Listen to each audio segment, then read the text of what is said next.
மெட்டீரியலாக மாறிய கங்குவா திரைப்படம் தயாரிப்பாளருக்கு லாபமாக அமைந்ததா இல்லை நஷ்டத்தை கொடுத்ததா அப்படிங்கிற ரிப்போர்ட்டை இப்ப பார்க்கலாம்.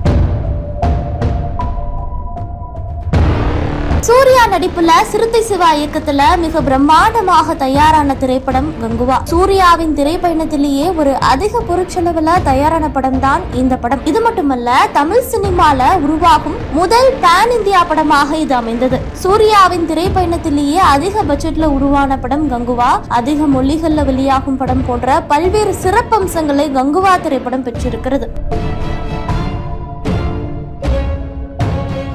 இதன் காரணமா படத்தின் மீது எக்கச்சக்கமான எதிர்பார்ப்பு இருந்துச்சு அப்படின்னே சொல்லலாம். குறிப்பா 2.5 ஆண்டுகளுக்கு பிறகு சூர்யாவின் திரைப்படம் தியேட்டர்கள்ல ரிலீஸ் ஆக இருக்கிறது. இது மட்டுமல்ல, படக்குழு இந்தியா முழுவதுமே இந்த படத்தை ப்ரோமோட் செஞ்சாங்க. குறிப்பா இந்த படம் 1000 கோடி வசூல் செய்யும் என்று எதிர்பார்க்கப்பட்டது. இதுவரை தமிழ் சினிமால எந்த ஒரு நடிகரின் படமும் 1000 கோடி வசூல் செய்யல. அந்த சாதனைய இப்ப சூர்யா முறியடிப்பாரா, ஒட்டுமொத்த கோலிவுட்டுமே ஒரு ஆவலாக எதிர்பார்த்துட்டு இருந்துச்சு அப்படின்னு சொல்லலாம். ஆனா படம் வெளியான முதல் நாளிலிருந்தே ஒரு ட்ரோல் மெட்டீரியலாக கங்குவா திரைப்படம் மாறி இருந்தது.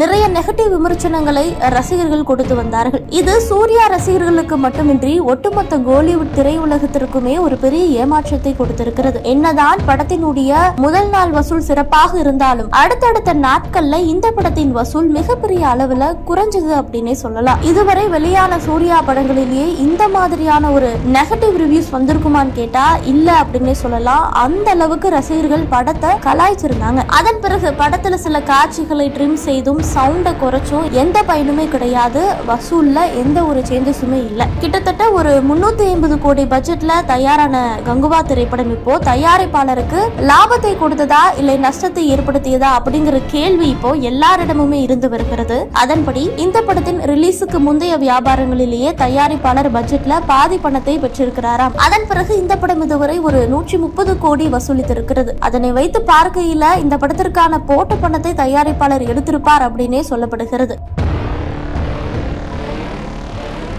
ஆனால் கங்குவா தயாரிப்பாளருக்கு மிகப்பெரிய லாபகரமான படமாக இருந்ததா அப்படின்னு கேட்டா அந்த அளவிற்கு இல்லை அப்படின்னு தான் சொல்ல முடியும். எந்த லாபமும் இன்றி அதே சமயத்துல நஷ்டமும் இல்லாமல் கங்குவா அமைந்திருக்கும் அப்படின்னு எதிர்பார்க்கப்படுகிறது. இருந்தாலும் அதிகாரப்பூர்வ அறிவிப்பு வெளியாகும் வரை காத்திருக்கலாம். நீங்க கங்குவா படம் பார்த்துட்டீங்களா? உங்களுக்கு படம் பிடிச்சிருக்கா இல்லையா அப்படிங்கறத கமெண்ட் செக்ஷன்ல சொல்லுங்க.